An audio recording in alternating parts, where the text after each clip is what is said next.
Welcome to the Hot Rod Hangout Podcast. Whoop whoop. I'm Matt. And I'm Ashley. And tonight, if you listened to last week's episode, you heard that we're going to start talking to some of these builders from the High Class Trash Invitational. And tonight we have Eric Wade. He is a blue-collar builder for the our High Class Trash Invitational. What's going on, man? What's up, brother? How you doing tonight, sir? Oh, just living a dream. I get it, brother. Believe me. I get it. 24 hours a day, 7 days a week. Yes, sir. Looking down at the ground, not up at it. It's always good. So, yes, sir. A day above dirt's a great day. Yes, sir. So what originally got you into this crazy car obsession? Man, the old man, the pops himself. Me and my dad, man, always messing with vehicles. My parents went through a divorce at a very young age. Mom moved out of state, so no contact at all. So it was just me and Dad for years. Dad got remarried one time, but it was always just me and Dad. I had an older brother, older sister. They were kind of in and out because of the divorce. But my dad and my older sister were pretty much my major supporters. Always just messing with cars with Pops was just kind of how the world turned. You know, he worked at Reynolds 47 years. Always, you know, never had enough money to take care of things. So it was always used cars. It was always working on them. Brakes, batteries, transmissions, motors. We did it all right in the backyard. And to me, it was just the normal way of life. But to everybody else, it was, man, y'all got to work all the time to just go to work. Yes, sir. And it was just a part of life. And it is, I was talking to somebody the other day about that, and they were talking, I'd mentioned the road trip, and when I was getting ready to go on that, people at work were like, well, you're taking like your car? And I was like, no, my car's staying here. And they're like, oh. And I'm like, but it's the same thing. And they're like, oh, yeah. Well, what happens if you break down? And I'm like, we'll fix them. And they couldn't fathom it because now it's just you get in the car, you hit the button, and you know it's going to start. And I'm like, well. Man, I always mess with old school stuff. Any of the newer stuff I've just never had no good luck with. I mean, I have no good luck with vehicles at all. Even though I love messing with them, I have no good luck with them. So I'm always repairing them still. I mean, I've got an Escalade, 06, 07 Escalade. My wife has a little smart car. We have a Ford that always lets us down. So, I'm used to it. It's just what life is all about. Yes, sir. So you have no choice but to get good at it. You got to get good at it, or at least get good enough to keep it going so you can go to work the next day. I'm a logger, log truck driver by trade, and my boss expects me there 23 and a half hours a day, basically. So you got to go. Yes, sir. So a little bit of background that you kind of gave me is, you got tied in with Danny Hamlin kind of before the NASCAR days. So, how'd that happen and kind of where did it take you? So I actually used to work at a club local here, and I met Denny's sister. Didn't realize she was Denny's sister. Denny was just a local guy that run local short track, Southside Speedway here when I first met her and him and the family. And me and her hit it off, and me and her dad and Denny hit it off, and it was an opportunity to come to work. Denny's parents are the most amazing people you'll ever meet. What Denny says about his dad on the internet and all that, it's all true. They struggled to do whatever they needed to do to make that guy, the guy he is today. They struggled. They had a business, Chesterfield Trailer and Hitch. And they basically, it was family. Everybody around there was really, really close. And one of the guys had got an opportunity. He was moving to Tennessee, and they had an opening. And his dad offered me the chance to come to work, see what it was all about, and see if I liked it. So about 6 months into the relationship, I wound up going to work with Denny and his dad and a few other guys that were local racers and friends. And his dad really took me under his wing and taught me everything. Denny's 44 and I'm 50, getting ready to turn 53. So Denny was 8, 9 years younger than me, but man, Denny can weld. Let me tell you what, that guy's welding and fabrication skills are off the planet. I mean, you'll never see it on the NASCAR, but I mean, that guy right there, he taught me a lot. Him and his dad together, they just kind of took me under their wing and showed me metal fabrication and welding and straightening. And his dad never said no to anybody. So if you brought in a trailer that was T-boned, he was going to fix it. And, you know. Well, and that goes back to you had no choice but to get good at it. Most circle, you get good at it because you were working it every day. You know the circle track guys, that whole beat it to fit and paint it to match, that or Rubbins racing. You know they do. They learn a lot of body work in that. Oh yeah, and Denny, let me tell you what, they didn't have the money that everybody pretty much probably thought they had back in the day. They just had the talent to never give up, and that's probably one of the things I learned from him and his dad, you know, very early on, along with my dad, was to never give up. Man, you never lose until you quit. You know what I'm saying? The day you quit, you're done. Mm-hmm. But until you quit, I mean, you know, you've got a chance. You know, everybody's got a fighting chance. Oh, yeah. And I learned that real quick dealing with them and seeing the money struggles and all that. Because his dad would tell me, man, I come to work Monday morning, you know, $10,000 in debt for the week and got to figure out how to make it so we can go racing Friday. And I mean, that was real stuff. Oh, yeah. Yep. And that's real. You know? Yeah. My mom and dad were in the carnival business, and, you know, that was always, you know, you work, you get paid, and then you go home for the winter. And then when you run out of money, you go back out on the road again. Exactly. And I mean, that's pretty much how that racing gig was. So oh, yeah.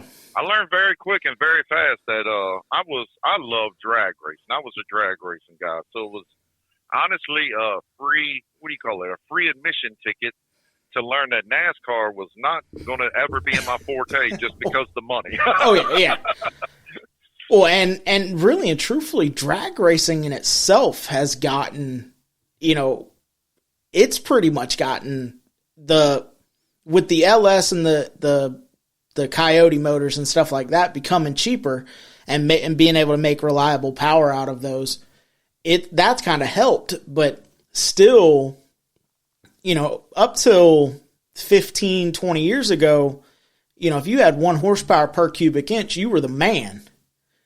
Well, you're gonna find out later in this podcast.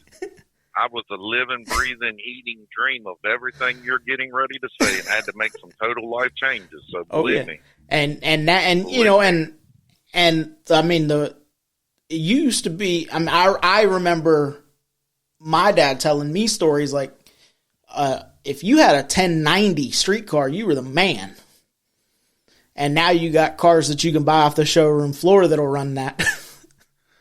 Dude, me and my dad used to have a pickup truck. He bought it from an actual late model guy that used to be local here. He bought the pickup truck that they'd put a late model motor in, and it would outrun everything but the gas station around here. And I'm thinking back in the day, I mean, it's got a late model motor in it, so it wasn't really built for, you know, drag racing, but it was built for all out running. Yeah. And, man, let me tell you what, you bring that thing out in the street today, that's probably the slowest turd around, you know? Well, these guys running 390s, 4.0s, oh, yeah. 275s now. These guys ain't no joke.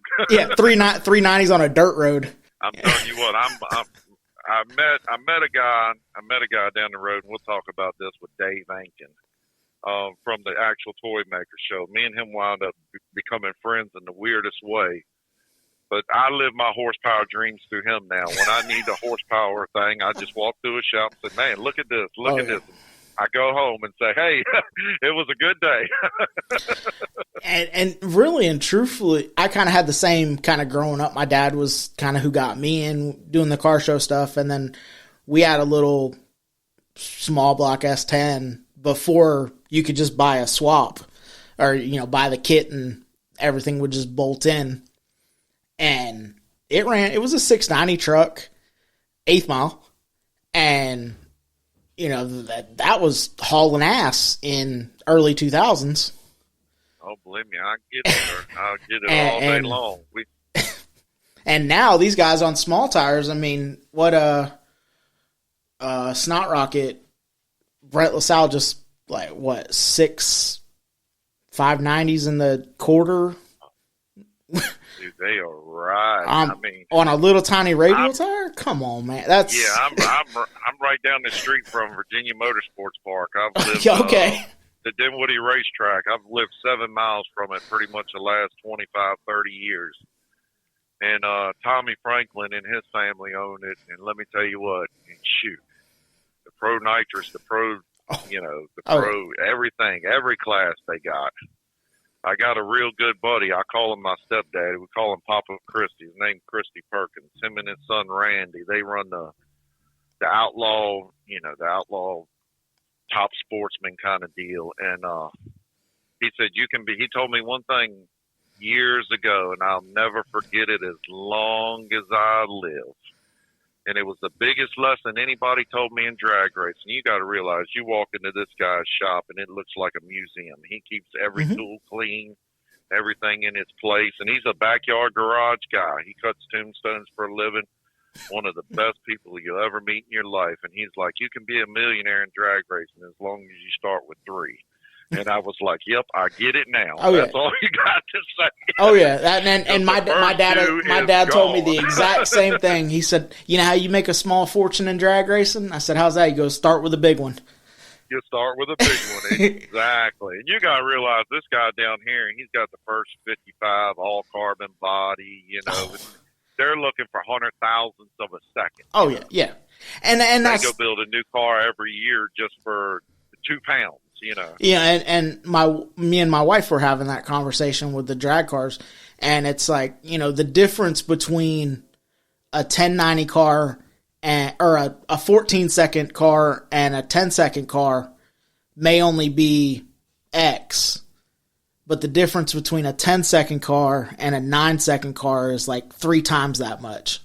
Oh yeah. And then the further you go down, it's like, okay, now it's a cubic dollar for every tenth. And then and oh, believe me. It comes down to just you can dump a ton of money into them, and it, unfortunately, which I've started to see, with the little gangsters and stuff like that, like that's good to see that they're kind of putting an index type to kind of limit the guys that can just open up their pocketbook and buy because you got guys there for a little while. You were getting guys that had lots of money, but had never raced anything that fast. And I tell you, and I'm glad you brought up a point like that, but those people like Jimmy Dale, with the little gangsters and that whole group, Poland and all that, it's the people like that that are going to save drag racing. Because in all seriousness, if you've got a big car, you can go anywhere, any weekend and race it. I mean, there's 400 World Pro Mod Series races now. All it takes is one. Now there's 12 different series of them. Oh yeah. But the dude like Jimmy Dale, the 530, the 60, the index classes, the caps, where they cap the class, where they try to limit the class for this, no tube chassis, no fender exits. Those are the guys that are actually going to save drag racing, because my whole point was when I got into drag racing, you could carry, and I mean, I still know a lot of guys that are doing it and dang good doing it. They'll carry a 760. I got a real good buddy of mine, Davis Atkins, local guy here. Been friends with him forever. He's got a real nice Super Pro car, which is basically your 5.0, your 490 class, digital delay box, this, that, and the other. And he's got a little Gremlin that runs 760s. And he goes out there with a little Gremlin, and because he can drive the wheels off of it, and he can go rounds and rounds and rounds and rounds with it. And that's, that's few and far between. There's a lot of people out here can do it, but the capping of the class, I think, is what's going to save drag racing at the end of the day, because you take the money game out of it and you're looking for a number and you're looking for, you can only have this big a cubic, you can only have this small a tire. Well, and it's more obtainable. Popular. It makes it more attainable, because if we're being completely honest, to call up Larry Jeffers, call up Bickle, call up Cameron Johnson, and tell them to build you a car, it's $250,000. Oh yeah, if you ain't got $250,000, you might as well name. And then now you have to call up Proline and go, hey, I need one of those motors. But if you're going to do it competitively, you need two of those motors. Yes, sir. So now it's like, you're like, okay, well, I'm $500,000 in this car, and you ain't even put fuel in it. Yep, and you haven't tested it, you haven't dynoed it, you haven't broke it, you haven't put it together. I mean, the same guy, Papa Christie, was telling me one time, Hemi, he had like 90,000 in a Hemi. It broke. He told the guy, he said, if you get close to repairing it and it's close to the new motor, let's just put a new motor, $86,000 to rebuild a $90,000 motor. So, he could have had a brand new one. Uh-huh. And you just can't, average guy, I mean, I have to keep I have a wife, I have a dog, they depend on the lights being on and food being in the refrigerator and, us having a place to live. Well, and that's exactly it. It's real easy. You see the guys, we've all been at a racetrack, whether it's roundy round, whether it's dirt track, whether it's drag racing. We've all seen the guy that's putting up his mortgage payment. Oh yeah. Just to say he won. And it's like, and that's, and I don't care how bad you are. You ain't bad on every pass. Oh yeah, exactly. You can be the fastest car on the property and be the first guy to go out. Oh, I get it. Believe me, it's a luck deal. I learned real quick in life that you can get caught up in that stuff real quick. It's cost me a lot of stuff. It's cost me relationships. It's cost me homes. You can get caught up in it real quick. I mean, we were street racers back in the day, and I darn near lost my license. I lost everything. It took me freaking 15 years to get my driver's license straight. I mean, it's just some of that stuff, man. Is just you can lose it all, and money is just a small part of what you can lose. Oh yeah. Well, I think it was JJ that had the famous quote, like, every time you strap in here, look up, because it may be the last time. Like, you have to accept, especially on the street. And, we can have that argument with the street outlaws. Is it really a street? But, I've never had an ambulance at a street race. I've never had lights at a street race. But. Oh, yeah, exactly. But. Exactly. Because it's a street, it's raced on the street. Don't mean it's a street race, believe me. Because there won't no ambulances there when I wrecked, I can tell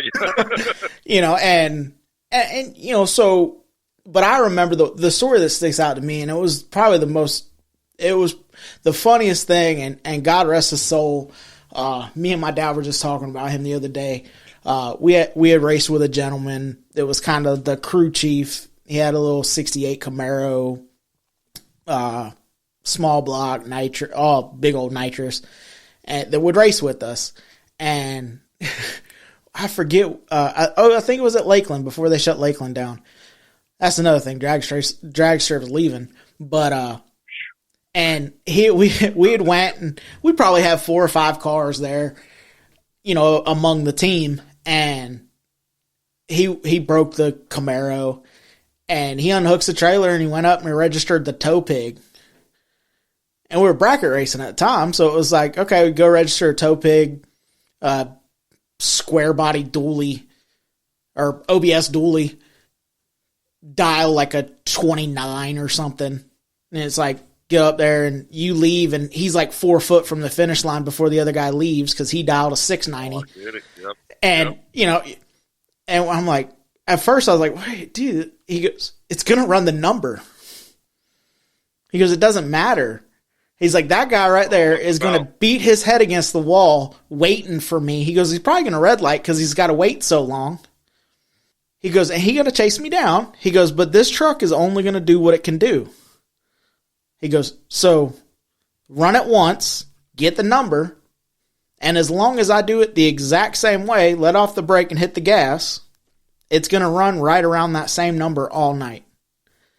And it was the most fun because he'd come around, he'd grab a burger, we'd eat burgers. We always tried to do the work on the cars at the house so we could enjoy the racetrack. Oh, yeah. But when you get up to these higher horsepower cars, or it's nothing but another full-time job. Now you spent all week getting the car there, and then now you're doing stuff between rounds. You can't enjoy it.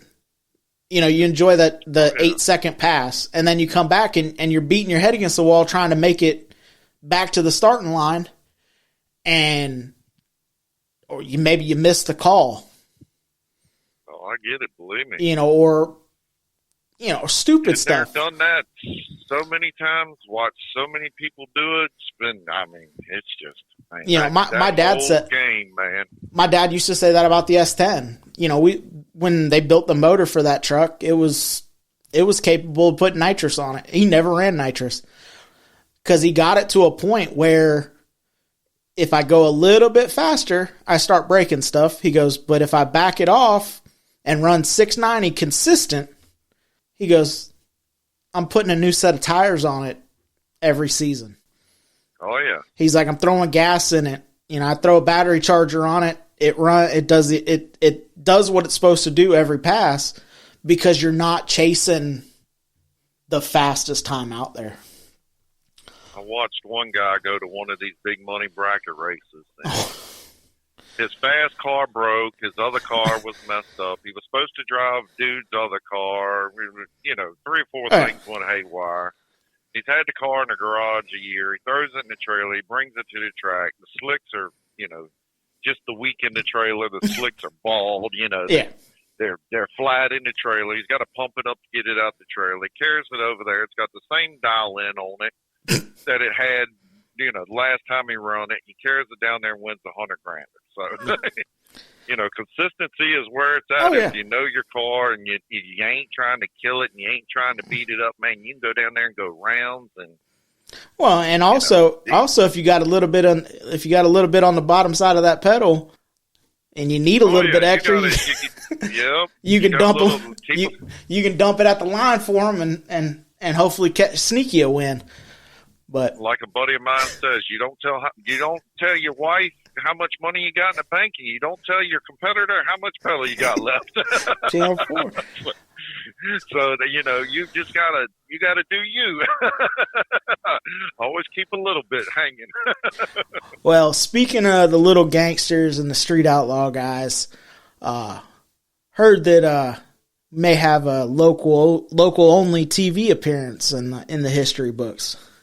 Man, let me tell you what. You want to talk about some crazy stuff? We're getting ready to talk about some crazy stuff. Life-changing phone call. Everybody wants to tell you one phone call can change your life. Well, brother, I can tell you that one phone call from Street Outlaws is bringing us till today.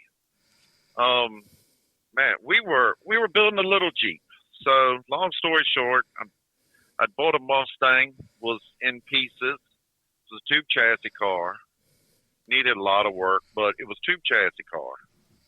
I bought it, brought it home, bought a motor, bought a tranny, bought some wheels, tires, long story short, put it together. It was about a year.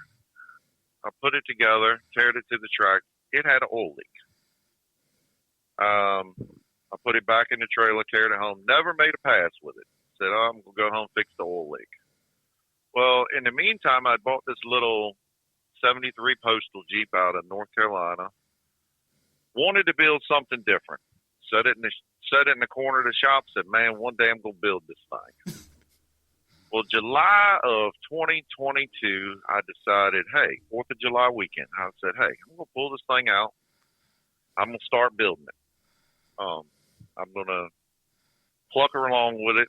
Let's see how it goes. I'd never built a full car from the ground up. Never, never, never. But I had a S10 front clip out there. I had some other stuff. I had a few parts laying around here and there, and I just said, hey, for once in my life, I'm going to build one from ground up, and I'm going to bet on myself. I had been to the Street Outlaws race when it come to Dinwiddie. Like I say, I live about 7 miles from the track. The first 2 years it was around. And I said, you know, these guys, this is on TV, the whole 9 yards. But ain't nobody doing, you know, a postal Jeep. I ain't never seen one at track. You see Camaros, Mustangs. Heck, I even had a Mustang. I'm like, but you don't see no postal Jeep. So I said, you know, I'll go build a little 7.0 postal Jeep, put something in it. I had a small block at the time.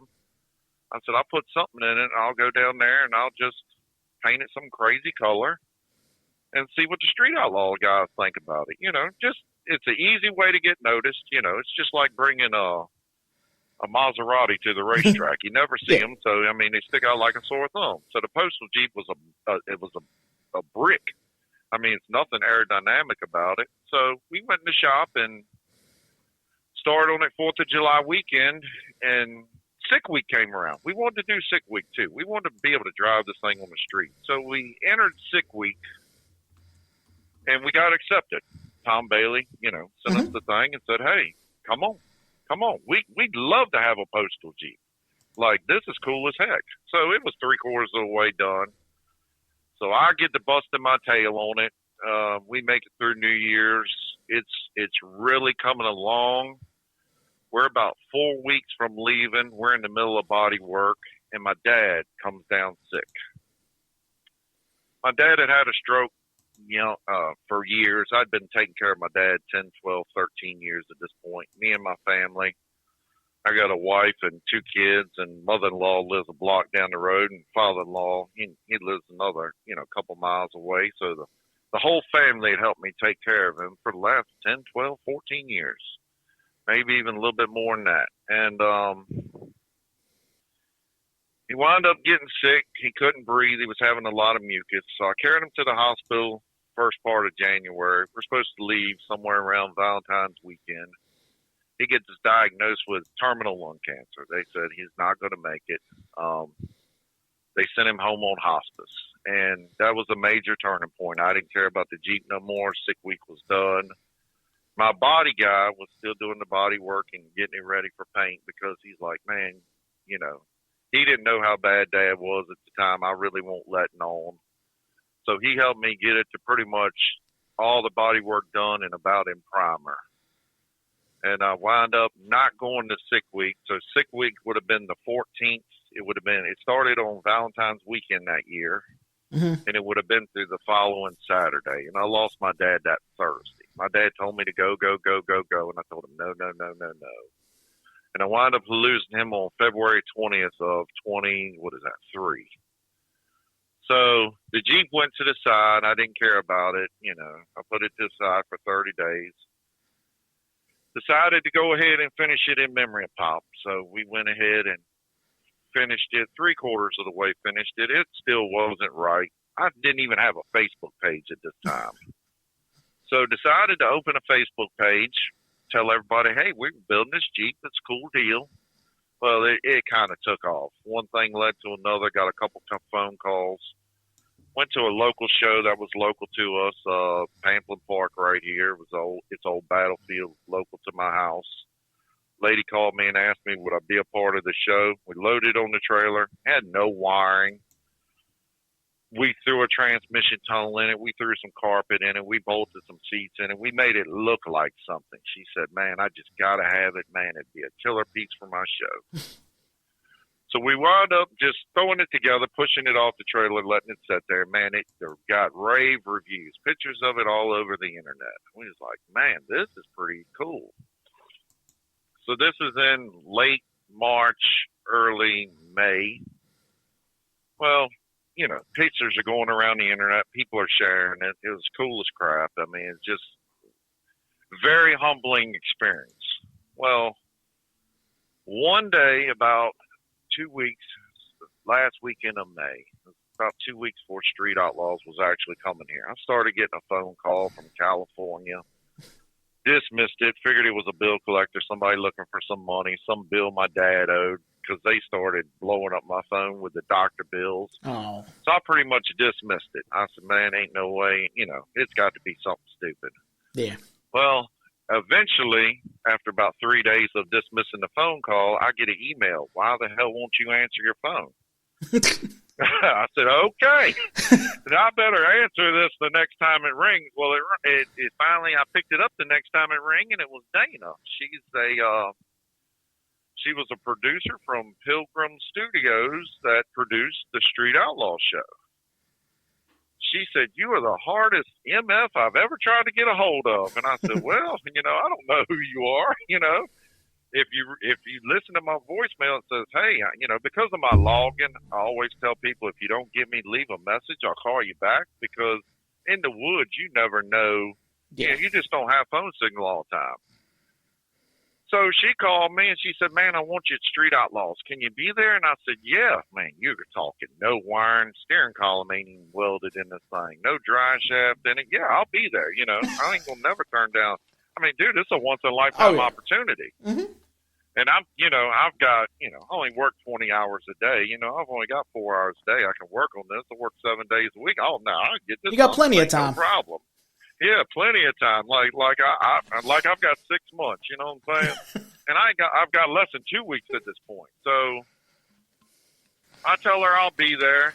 My wife, I come home that night and I tell my wife, this lady's called, and she calls back and she gives me the rundown of how all this is going to work. And my wife thinks I'm actually cheating on her because this lady's just blowing my phone up. So she's like, oh, man, this ain't no producer, you whatever. So I don't think my wife even believed it at the time. And I'm like, okay, we'll see.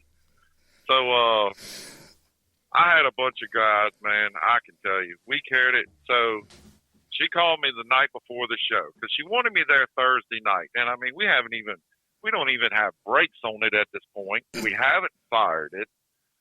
Dry shaft's still not in it. Steering column's not in it. We're behind the 8 ball. So we wound up working on it pretty much half the night. I told her I'd be there Friday morning. So Friday at noon, when we rolled into the track, it was pretty cool, man. She said, finish it here at the track. It'll make for a killer story. So we wound up carrying it to the track. We're busting tail on it, man. There's no way I'm ever going to win, but there's no way I'm turning this experience down either. Like, let's get the first pass done, and let's just load it on the trailer. But what if you do? A phone call like this. But what if you do? You know what I'm saying? Like, it's always the what if. I mean, dude, I'm getting ready to be on a TV show that this is a truck I'm literally going to finish in the parking lot. Yep. I mean, like, the first drive was to Tech. So if all this ain't crazy enough in life, I was a very huge fan of the Toy Makers TV show. Out of 400 million TV shows out there for car guys, he was always building the one-offs. He was the guy that was doing different. Like, all of his stuff is just one-off. I mean, you'll never see anything like what he does ever. So I was always a big fan of his. I thought he was, the creme de la creme. He was the red wine to my, little freaking cheap dinner. It was just cool as all. Well, I see him and Jason Hensley. Jason is just one of those people. He knows everything about everything. He's a great guy, very knowledgeable, but that's his sidekick on the show. Well, they come rolling around the corner, and, man, you want to talk about if this couldn't get no better. Like, this is my whole life coming in one shot deal. So he introduced himself. I already knew who he was. Everybody was filming it because when I saw him come around the corner, I told everybody, get a camera. Don't miss this. Don't miss this no matter what. And, man, just one of the nicest, amazing people. They talked about the Jeep. They knew somebody I knew. We wound up goofing and talking, and he was my biggest supporter the whole weekend. Like, he gave me a business card. He said, if you need anything, call me. He was down there on the line for my first pass. He was down there on the line when we did the show. And instantly we became good friends. So we leave the TV show and he calls me a couple times and me and him are laughing and joking and just having a good old time. Well, he winds up, I mean, just, man, dude, one of the nicest people you'll ever meet. I was blown away by, man, you know, it's kind of funny when you look at life, but I guess you would call him one of my heroes, one of my car heroes in this world.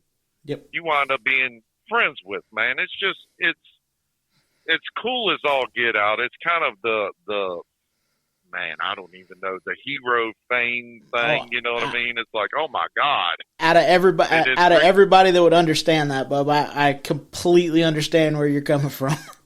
I mean, dude, but like I say, the nicest person I have ever met. He has wound up being, between him and my wife, dude, the two biggest supporters in the world. Like, it's crazy because, you know, just this guy opened up so many doors, and it was not really him opening up doors, but I went to my first car show with him because he was going, we were talking about it. We met in June, and there was a car show down here in November in Virginia Beach called Coastal Virginia.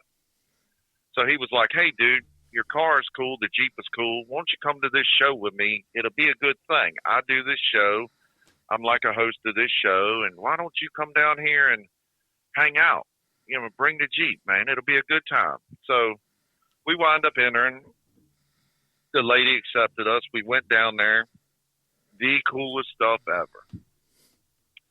So I walked through the door. We're setting up. Man, I'm in awe with everything in there, dude. Like, I feel like a fish out of water. Like, I got this piece of backyard junk I built, and you're down here in a car show with all these amazing cars.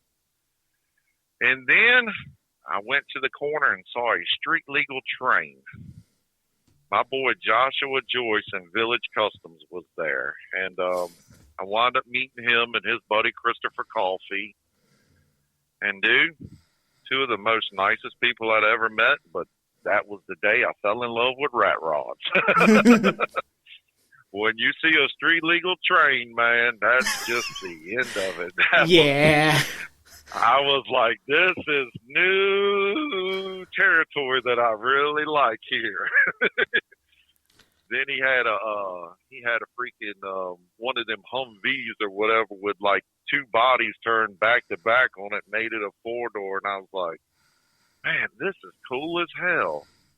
So we wound up going down there doing that show that weekend. I wound up actually booking a little thing with Dennis Anderson to do the New Burning Cotton TV show down at Dennis Anderson's during Spring Sling. It's just, man, crazy, crazy world. So I meet Dave, and I just met a lot of people at that one car show, got invited to a lot of car shows, got invited to do a lot of things. So there was a show down in Greensboro. The Shriners put on. The Shriners invited me to it. And they were just amazing people too, man. And it was close to Dave's shop. I text Dave, and me and Dave were talking. Dave's like, man, dude, that's 20 minutes from my shop. If you want to do that show, go do it, and I'll come up and hang out with y'all. I said, cool. So Dave had actually scheduled an interview with me, been not knowing about it. He did it kind of behind my back. But Auto Fair was coming up in April of 24. So he does a lot with the Auto Fair. So he told the guy, you know, hey, I was going to be there. Come on down to the show. The guy's name is Ed. Ed is great. Ed's wife is Tina. They're just amazing people. I didn't know who they were at the time, but they walked up. They introduced themselves. We talked. And Tina, Ed's wife, was like, man, you need to carry this thing to a Hot Wheels show. This thing would win Hot Wheels. I said, yeah, this lady, man, what is she smoking? You know what I'm saying? I looked at this thing in my backyard for 2 years. You know what I mean? It's not, I didn't have that kind of trust in it, but everybody else did, you know, just the comments and the compliments that everybody did.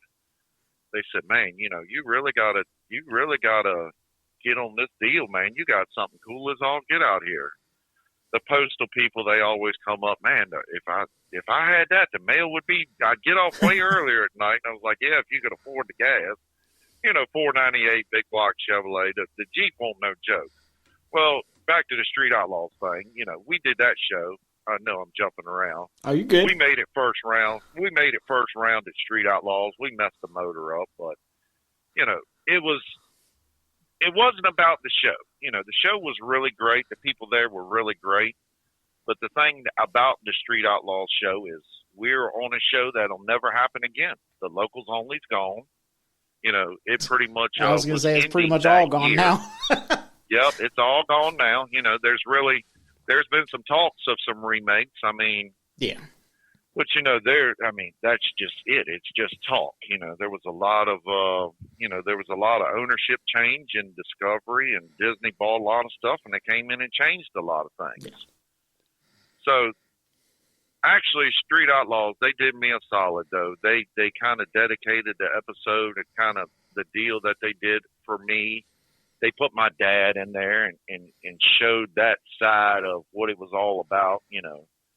A life of working with your dad and then losing him. Farm Truck and Asian were two amazing people. Farm Truck asked, he saw the urn, whatever you call it, sitting there, and he goes, "What is this?" And it wound up making the commercial and all. That was my dad. He never got to see it done. He told me while I was building it. So while we were building it, we lived in my shop for 2 months while we were waiting on our new house to get done. And he saw me go out there and work on it. And he said, "Eric, let me tell you what. If you ever finish this thing, it will set the world and the internet on fire." My dad don't really know nothing about the internet. He was 79 at the time. Yep. He's not one of those guys, but he sees pictures, he sees stuff, he sees me, and I show him things on the internet, and he's like, "Man, there's no way that this thing ain't going to go big." Mm-hmm. So it was just, it's all childhood dreams. You know what I mean? It's just childhood dreams. It's a car. It's, to me and you, it ain't nothing, but to other people, it's your blood, sweat, and tears that they see that they like it. So doing the shows and everything, man, I met a lot of people. So this show with Tina saying, Ed's wife saying, "Hey, you need to do a Hot Wheels thing," it got me to thinking.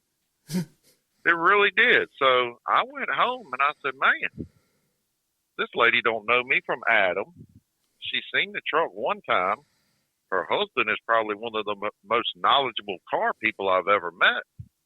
Let me go in her Hot Wheels show." Yep. So they have one coming in Charlotte. So I went down there to Charlotte.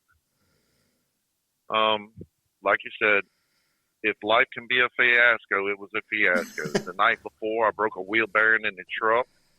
I didn't get parts until 9 o'clock before the parts store closed.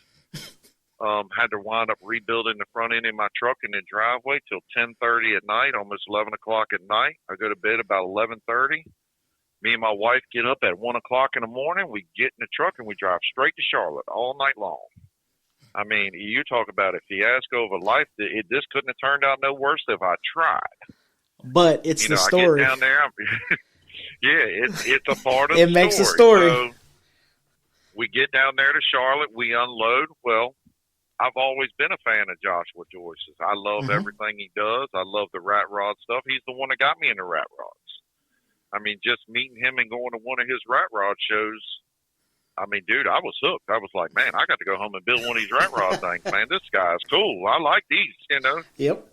So I roll up, and who do I see? Joshua's got the train there. And I said, man, shoot, there ain't no way I'm winning against this train. The train is cool. I love the train. Yeah. I love it. I absolutely love it. Dude, let me tell you what. That dude and his imagination is just crazy. But a freaking street land, they drive that son of a gun everywhere, dude. It's no BS. They drive it everywhere. we just actually did a show together down here in Reedsville. Actually, Dave's hometown show. Dave invited us to do a show down at his place a couple weeks ago, and the freaking train was there. And I love the train, man. He's just a good old boy. But when we rolled up the Hot Wheels, we saw the train, and we said, man, there's no way we're doing anything here today. You know, we just pretty much figured we was coming down here and hanging out with him and supporting him on his wing. Yeah. So, dude, it's 200 degrees outside at one of these Hot Wheels shows. I don't know if you know anything about them, but you can't have no canopies. You can't have nothing. They're very, really strict because the caliper car's there. They don't want, you know. Yeah. They don't want no canopies flying around. So it's Father's Day weekend. To make the story any crazier, it's Father's Day weekend. Father's Day is that Sunday. So I go down there. Like I say, it's 1,000,000 degrees. We're there for 5-6 hours. And they come up to me and they said, you're in the top 3 of winning here today. And I said, holy, what the heck? You know, Yep. I'm really just blown away at this point. Okay, to be in the top 3, it's to train me and who else? You know, I'm just trying to figure it out, you know. So he goes and says, we need to talk to you. And I said, okay. Well, at the time, I had cancer stickers on it that said F, but they didn't say F. They said the real word, Right. F cancer. So he said, we cannot have that on a vehicle that's going to be a child's Hot Wheels car. And I said, I completely understand that. He said, so are you willing to take the stickers off if you win? And I said, man, it's Father's Day weekend. If my dad was sitting here, he would say, scrape those things off. You know, heck yeah. I mean, it's no question to me at this point. You know what I mean? I'm like, heck yeah. So the guy kind of walks away and my phone rings. And it's about 10 minutes. And I told my wife, I said, we've been won this thing. I said, here's a Florida number calling me. So he calls me. He says, hey, I need you to meet me at the stage. So I walk up there to the stage, and he says, hey, get one of your people to go down there and scrape the stickers off. So I know at this point we've won. Right. I said, what people? It's me and my wife. I am my people. Yeah, I am my people. I mean, if you got a razor blade, give it here because we'll go scrape it off. But he was like, hey, we'll get our people to do it if you don't mind. I said, man, we don't mind. So we wound up accepting the award and everything, and they called our name. And I mean, dude, just, man, you want to talk about Father's Day weekend, Charlotte, 115 degrees outside. And they tell you you don't want the Hot Wheels tour. Man, that is just, I just sat there and looked up at the sky, man, and I just cried. I was a baby. Then they try to give you a microphone and say, hey, make a speech. Man, what do you say? I mean, I thanked everybody that I could, but I mean, dang, dude, man, like, it's crazy when your whole world comes full circle on a backyard build and you get a call to go do Street Outlaws and then you meet these people and they put something in your head and you go take a chance and now you win and, man, it's just a crazy life, man. You know, it goes back to I ain't got no shot of winning this, but what if I do? What if you do? You know, that's what I always say, you know, since this whole deal, what if? You know, what if I take this chance and what if it pays off? You know, we don't know what tomorrow brings, so what if? Well, and that's so Turkey Rod Run is probably our biggest show local to us, and we try to make it every year. This is the first year that we're gonna miss it, and there's a show there, the Bad Apple Rat Rod Bash, and I had 2 years ago, the trophies were red, white, and blue CNC cut bad apples. I'm like, well, that's cool. That's the coolest trophy I've ever seen in my entire life. So I had made a comment on the podcast. I said, I don't care about trophies. Like the little plastic trophies, they don't do nothing for me. I'd rather a badass, like, homemade trophy. Oh yeah. So I said, you know, I don't care if I ever win a trophy, but I want to win a bad apple. So last year we go to Turkey Rod Run and it's at the Daytona International Speedway. So you literally walk yourself to death. And I'm like, all right, we gotta head over here to the Bad Apple. And I'm like, I'm not parking across the street. So I told my wife, I say, hey, we're gonna enter your car. I said, just for VIP parking, you ain't gonna win nothing. Because I mean, there's some badass cars here. So we're sitting there, and we parked, and I don't see nobody walking around. I don't, you get the people, oh, is that 54, that stuff. But nobody was, we weren't planning on winning nothing. And we're standing there, and Hannah Wheat, Corey and Hannah, she got called, and they're arguing. She's like, well, they didn't call my name. And I'm like, well, they did. So her and Ashley are walking up to the stage, and I hear Ashley Boys, and I'm like, that's not what I heard. 54 Chevrolet, I'm like, that ain't what I heard. Orange Patina, and I'm like, that's what I wrote. And I'm like, well, I said, so I looked at her, I said, hey, go get your trophy. And she's like, I didn't win nothing. So now they're up there arguing with the guy that has the list of cars that they didn't win a trophy. So that's crazy. So the one trophy that I wanted to win, Ashley won it first. That's funny as hell. Believe me, I get it. And it's a but it's not the American flag one. So I was happy for her, but it's a rotten apple. It's like black light green. It glows in black light, and I'm like, that's cool. But yeah, man, the ones that you don't expect, or you're standing around, and I could tell by talking to you, you're a humble guy, and you're like, I don't even belong here. I don't even belong to park next to these guys, and then to get recognized, it's awesome, man. Yeah. It's like the street outlaw thing. When she called me, I'm like, dude, this thing don't even, like, I've never made a pass in it. I'm getting ready to make myself look like a fool. But the one thing Dad didn't raise was a fool. And I can tell you, man, opportunity knocks once. Oh, yeah. Yeah, that phone call changed my life. And it wasn't just because that phone call. It was that phone call, meeting Dave. Dave introduced me to people. I mean, like, I got into rat rods because Joshua Joyce. I'd have never met Joshua Joyce if I'd have never met Dave. You get what I'm saying? So, and it's real funny, and that's why I said, you're talking to the guy that understands it, because the chain of events that has to happen. So it's crazy. I had mentioned the other podcast, and me and Brian have talked extensively on air and off air. He's become a really good friend of mine, and the people that he's introduced us to, and he told me something. Like, we met him. We were probably, I know how many. We were 2 weeks in when I met him, and he was like, the first time somebody not at a local show recognizes you, your mind's blown. And I'm like, they ain't never gonna, like, it's never gonna be that way. And he's like, I'm telling you, man. And like, the people you meet, and the people that want to be involved, the people that want to help just because they want to support what you're doing, it's amazing. And I'm like, dude, we're never gonna get that big. So that road trip I told you about, I had a layover in Salt Lake City, Utah. I get off, and I had a podcast shirt on, but that's normal apparel. And I'm standing there, and the guy walks up. He goes, "Hey, man, have a good road trip." And I was like, "What?" He's like, "You're Matt from Hot Rod Hangout, right?" I was like, "Yes, sir." He goes, "Tell Brian I said what's up." And I'm like, "Huh?" He goes, "I listened to y'all." And I'm like, "This is Salt Lake City.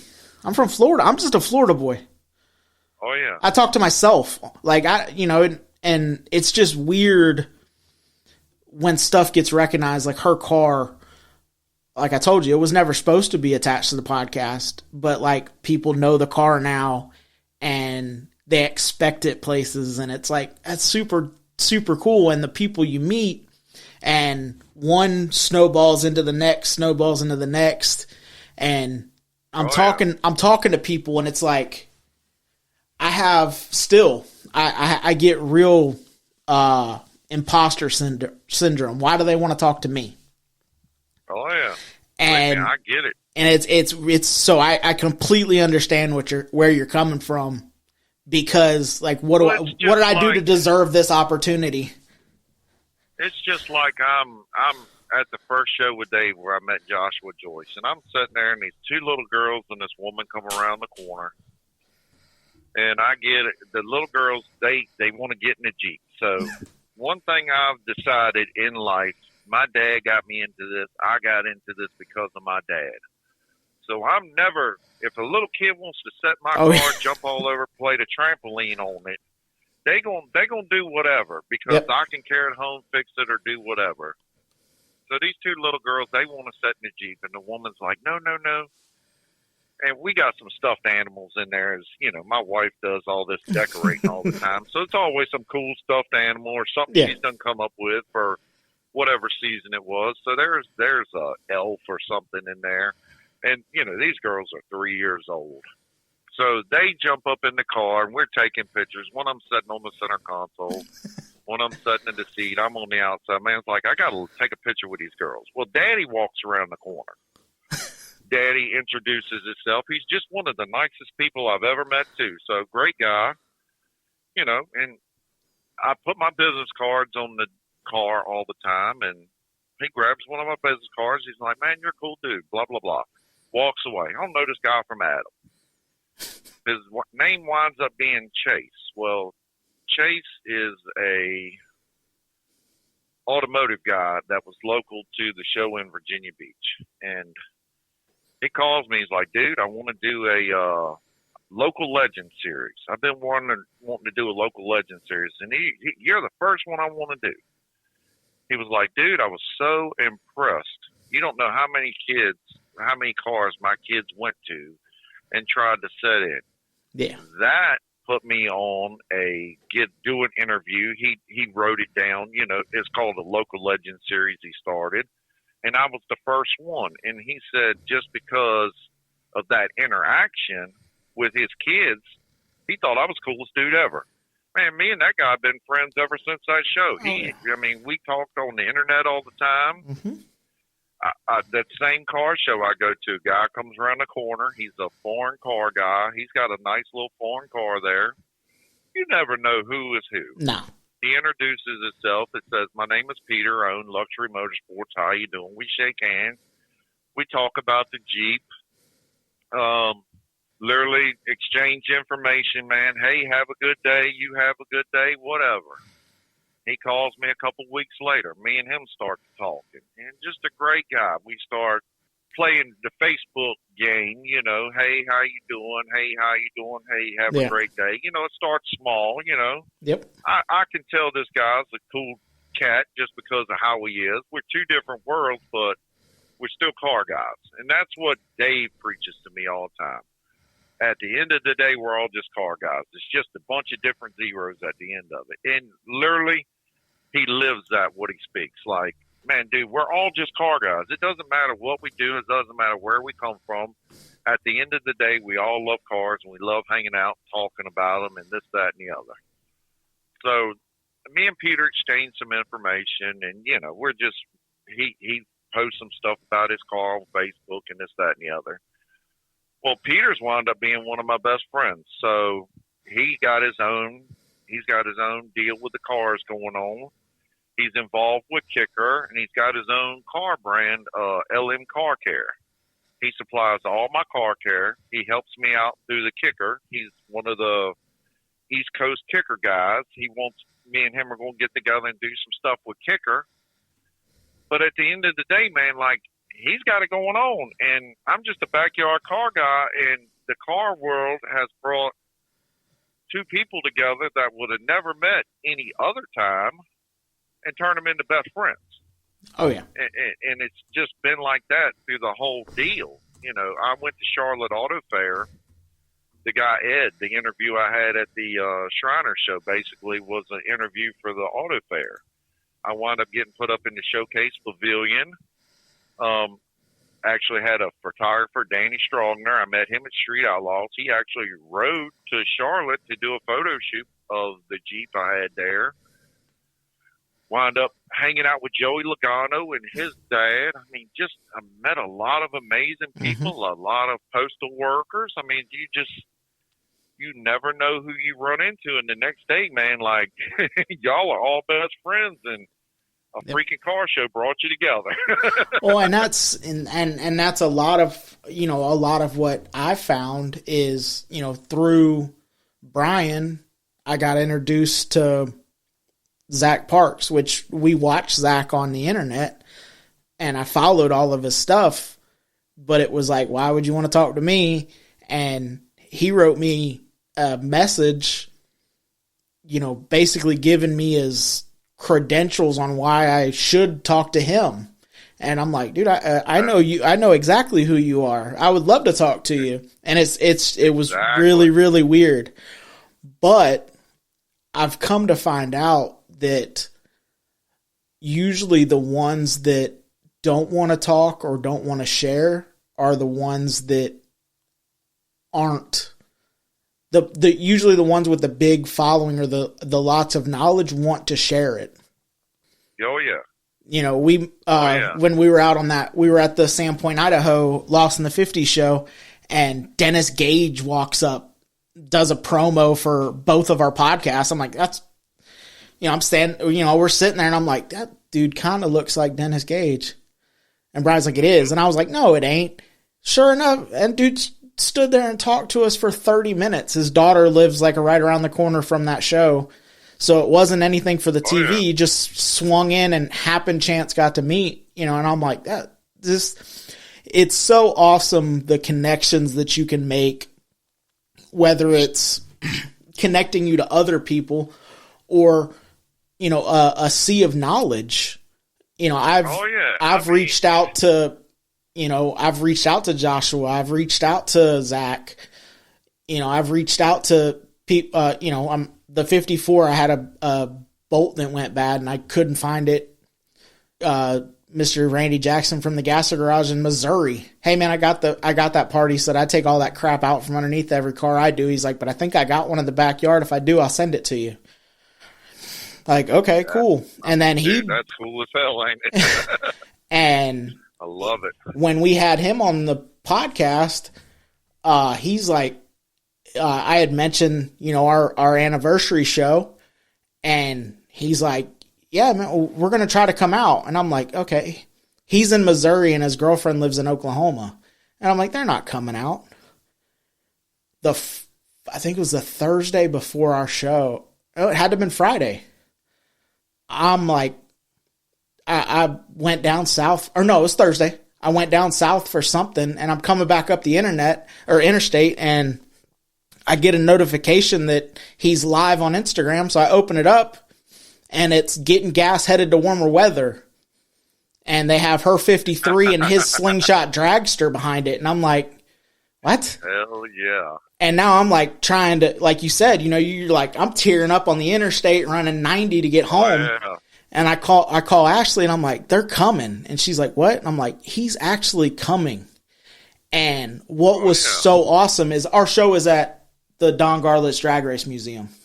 So 5 or 6 years ago, Don seen his car at Lions Dragway. So at our show, Don happened to be on the premises, and him and Randy are doing war stories about the good old days of, slingshot dragsters on golf carts riding around looking at cars at our show. And I'm like, this couldn't be, like, whatever else happens, this is the best day ever. Oh, believe me, I get it. I get it totally. Going back to the Denny Hamlin story, you want to talk about your world coming full circle. The first Xfinity garage experience I ever had with Denny was at Charlotte. The first, garage passes, the whole nine. It was at Charlotte Motor Speedway. It was in the summertime. And freaking 20 years later, I've got my Jeep parked in the Xfinity garage at a car show. I mean, wow. Oh yeah. You know, and I have Denny and his dad, you know, as to thank for part of that, because, you know, the welding skills and everything. You know, you pick up a piece from this guy and a piece from that guy and a piece from that guy and a piece from that guy, and life hands you all kinds of stuff, good, bad, ugly, and indifferent.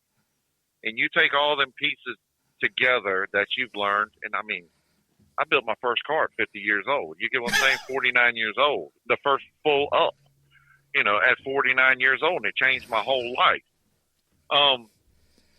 Going back to the Rat Rod show of Joshua Joyce's. Mm-hmm. I was a very big street racer. Local guy around here back in the day, his name was Junior Bailey. Junior Bailey lives 5 miles from my house right here in Chesterfield, Virginia. And I never see Junior Bailey. Junior Bailey's exhaust shop used to be like 8 miles from my house. I never see Junior Bailey out and about ever. I go 3 hours to Joshua's show down there at Village Customs, Rustamania, and I run into Junior Bailey. I actually park right behind him. Me and him have a cold beer and sit there all day and talk about old days, the whole 9 yards. And Junior was like, you know what, this rat rod scene, dude, it is basically you can do what you want. I don't know what the word I'm looking at for, but it's, you know, nobody can cuss you out. It's what you want to do. Yep. You know. And in the drag racing world, because I went from drag racing, you know, to Street Outlaws straight into car shows, man, I got a lot of flack for that. I'm going to tell you what. I got a lot of flack from that. Oh, you know, you built this race car, you want Street Outlaws, and now you are setting at car shows. Well, dude, it's two things. One, no drag strip called me to come hang out at the drag strip. That was one of the biggest things. Two is money. You know what I'm saying? I mean, like you say, you have to go mortgage your house to go to the drag strip for a weekend. I mean, it's getting to be $1,000 weekend. My kids ran juniors, and we had an old motorhome and a 24-foot trailer. And to go win the maximum purse for junior dragster is $300, and we spend $7 to go to the track for a weekend. So, you know, you did it for your kids because you loved your kids. Now, my kids were into horses and juniors. My wife paid for the horses, and my kids. So y'all really didn't like money. Junior dragsters. We hated money. You get what I'm saying? Like, my check had an expiration date. It had to be gone 3 days before my next check arrived. So between, you know, the horses and the kids, which my wife is a school bus driver, and I tell everybody else, like, man, my wife's got all the money. She's a school bus driver. And they're like, what? They don't make no money. I'm like, exactly. You know, but she paid for 100% of the horses, and I paid for 100% of the drag racing. And whenever one needed help in the middle, because it was the kids, because I got twins, a boy and a girl. So it was two of everything. Right. And then my kids are very talented. So my kids were barrel racers, which barrel racing is at the end. And they have all these little classes in the middle. They have the little ponies in the beginning, and then they have the, you know, the pleasure horses in the middle, and then they have the barrel racing at the end. So my daughter, you know, she can talk to animals. I mean, she's taught her freaking dog Spanish. So, you know, my daughter's really good with animals, and she teaches her brother everything. So, you know, now we got 2 ponies. Now we got 2, you know, pleasure horses. Now we got 2 barrel horses. You know, now Eric, my wife's name is Joey. Now Eric and Joey are broke as heck. Got to go to work 24 hours a day. Yep. But I mean, what are you going to do? I mean, you just got to do it. You know, well, in this world, you got to pick and choose. I never did the junior dragster stuff, but I remember looking in the Jake's catalog. You know, when we were building the S10, I was building the S10 with my dad, and if I would have paid attention, that would have eventually been my truck. But I just lost sight of it, and I didn't really show. I didn't show enough interest, so the truck had to go. You know, when Family Man had to go, you know, when he had to switch jobs to, you know, be able to pay the bills, the truck wasn't getting used. I wasn't really showing any interest. It's got to go. But I remember looking in the Jegs catalog, and, you know, those motors and even the cars weren't that expensive. And now to see these billet Blockzilla, the amount of money that they're dumping into a junior dragster to go win $300. Oh yeah, it's like, amazing, dude. So I started out with 2 used carts. You know, I bought one on a whim. You know, like a $600-700 running cart. Mm-hmm. And I had a dragster at the time, and you know, the bigger you get in this game, the bigger you go. So I wound up selling my dragster and getting my son a bigger car. So I'm out of money. You know, I'm broke as a joke. And the daughter that didn't want to drag race says, "Oh, I'm ready to go drag race." So we had some friends step in. We bought a piece of junk. You know, same old different day. Yep. And we bought a piece of junk. And she did really well with it. We were like, man, this is okay. Because my daughter's one of those, man, she masters whatever she does. If she puts her heart and soul in it, it's on like Donkey Kong. She's a new mother, by the way. I've got a brand new grandson. And let me tell you what, she just hit the ground running with I'm going to be the perfect mom ever. And she's really doing a great job. So it's just like, whatever. I mean, she finds no obstacle, and whatever obstacle she does find, she goes around and she teaches the son, my boy. He has the work ethic. He has amazing work ethic, and she just guides him along. And man, between them, they're a killer team. So, you know, she wanted to do better, and my dad was part of this, and he was like, you know what? My dad was sick and knew tomorrow was never promised. Yeah. So my dad was like, go buy her a new car. And I was like, oh, heck to the no. I'm not buying her a new car. You know what I mean? Like, you don't even know the kind of money we're talking about. So I found a used car. A couple grand. And we bought a used car rolling and another motor and this, that, and the other. And my father, he basically explained the lesson of life. I'm either going to leave this money to you when I die, or we're going to enjoy it while I'm living. He said, I can't think of seeing no better way than my grandkids doing what they do. So my dad, he stepped up to the plate, and he bought her a car and him a motor and her a motor, and we went drag racing. You know, it's you can spend a small fortune. We did it cheaply on a budget, but we didn't have the budget that them guys had, and it was easy to tell. But at the end of the day, it's the experience that they can't take away. And definitely. I wouldn't have the money back. I told a buddy of mine a while back, I wish I could get them. I wish they could race juniors at 26 years old, because I'll have them in a car tomorrow, because I miss it. Yeah, it was the best family time ever, dude. It really was.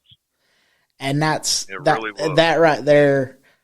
You know, my dad, I'm an only child, so my dad was kind of my first best friend. And my mom is still to this day, you know, whatever we were doing, she was the blank mom. So, like, I played ball, she was a baseball mom. When we were drag racing, she was a race mom. You know, whatever we wanted to do, she was super supportive. And my dad made, he made the sacrifices that were necessary for me. I mean, heck, my first C10 was a truck he bought himself. And I had went to go with him to pick it up, and we're driving it home, and he's like, you want to drive it? And I was like, yeah, I'll drive it. And he's like, how you like it? I said, I like it. It'll do well for you. And he's like, well, good, it's your truck. And I was like, what? Like, this is the truck you've been hunting. And he's like, yeah, but, you know, you need it. And I was like, well, man, like, so, and that was kind of, and when it come time that, you know, my senior year, I was getting ready to go to college. My dad's like, well, do you want a new car? Or I said, well, what about we just throw a new motor in this? And, you know, drag racers, we can't leave nothing alone. So what should have been a crate motor that just got dropped in got cam and heads and roller rockers and, and you got $5,000 in this $2,000 motor now. Don't believe me, I get it. and well, while the motor's out, you might as well shave the firewall. And it was an AC truck, yeah. but I didn't have the money for the AC, and I thought it's way cooler to be cool than actually have AC and be cool, which is silly in the state of Florida. You should have AC if it's available. Oh yeah. But I ain't learned that lesson yet either, because the Cadillac that I'm building ain't gonna have AC. So. Oh, believe me, I get it, sir. I get it all day long. So, what is a show? Yeah, I get it. What is a show or event that you try to make every year? Man, dude, let me tell you what. I play everything off the hip, and honestly, it's just because of work schedule. The industry that I'm in is just so up and down. So the last couple of years, we liked that Coastal Virginia Auto Show. That's it was a show I did. It was a show we did down there in November. Like I said, that's where I met Joshua Joyce. I met Dennis Anderson. Heather Storm would come to that show. That's one of the shows Dave was a part of. Joe Martin Brothers. Joe Martin and Amanda Martin were there last year. And it was a show. When I got into showing 2 years ago, it was one of those I was never going to miss. It was just a really, really cool event. The people there were so nice. I knew Dave, so that in itself was the reasoning to go. But it was one of those shows that always brought other opportunities. And in this world, because of how life is and expenses are and finances are, that was the show that I marked on the calendar that I said, man, I'll go every year. And this year, because actually it would have been this weekend or next weekend, the prices of the venues went up. The people wanted more for less, and it was one of those shows that went away. I mean, they said they couldn't do it. They couldn't afford it. Yeah. It was one of those things. It was put on by a radio station. The lady Jeanette, she was an amazing woman. Her husband was sick. She was putting the show over.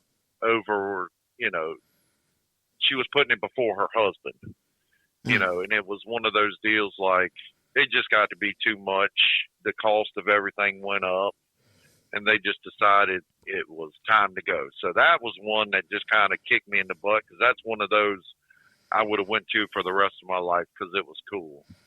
Another one is Auto Fair. We were actually, the first year of Auto Fair, I met Ed and his wife, the ones that told me to go to Hot Wheels, and I wound up being in the Xfinity Garage, was what they call the Showcase Pavilion. It's a one and done kind of deal. If you're ever in there one time, you never come back with the same vehicle. They showcase different vehicles in there every year, but this year they got Joshua to bring the rat rods there. So after going to Joshua's show, me and Dave and a couple other people we know came home and decided we're going to all build rat rods. Now we want to be in this game because this is cool. You know what I mean? We're seeing how fun this is. Yep. So we all come home and we decided to build rat rods. Well, we started our rat rods in September of last year. And November, December, they said, "Oh, we're going to have rat rods at Auto Fair this year." So now we're 4 months ahead of the game. We're doing this. So yeah. We wound up I was building a mail truck. I took 2 mail trucks. I cut one in half. We call it Mail Bus. I cut it in half and I added another mail truck to it. It was cool. I never finished it. I was contemplating on what to do with it. So the whole goal was to do the rat rod tour this year. It was going to leave from Joshua's place, and we wanted to do the rat rod tour with it. So the end goal was trying to get to the rat rod tour, but the middle goal was getting a roller at least to Auto Fair. So we went to Auto Fair with it, and it was one of those things like I liked the truck. It basically reminded me of Short Bus. So it was a mail truck that was cut in half. Mail truck's like 8 foot long. I turned it into 14 foot long. And I liked it. I wasn't in love with it, but I liked it. So we went to Auto Fair. We got rave reviews with it. Everybody liked what I was working on, even though it was a roller. No floorboarding, no motor, no tranny. It was just something they could see down the road. This was going to be a cool piece. Right. So we did the Auto Fair, and we come home, and I was sitting there twiddling my thumbs, and man, I don't know. And Dave's calling me. He calls me once a week. Hey, you got that thing done yet? Drive it on down here. I'm like, dude, I don't know. He's like, what do you mean you don't know? I was like, I think I'm getting ready to do something. He's like, what are you going to do? And I was like, call me next week. Next week will be my decision making. So he called me the next week. He said, man, what are you doing? I said, I think I'm going to make it mid-engine. He said, do what? Well, you're going to cut it in half and do it again. I said, yes, sir. He said, man, you're cool as all get out, man. Me and you have a blast. So he's actually got a mid-engine car. So he gave me a bunch of measurements, and he's like, man, this is what you need. And I was like, man, this is cool. So Memorial Day weekend, I went in there. I had to work that Monday night. And that Monday night, Memorial Day weekend, I sent him a picture. I cut it in half. Come home from work and cut it in half. Added another 6 foot to it. So now it's 20 foot 6. I set the engine in it, and we do it all crazy, man. It's wound up being a fun thing, and it was something I absolutely fell in love with it because there was no rules. It was whatever you wanted.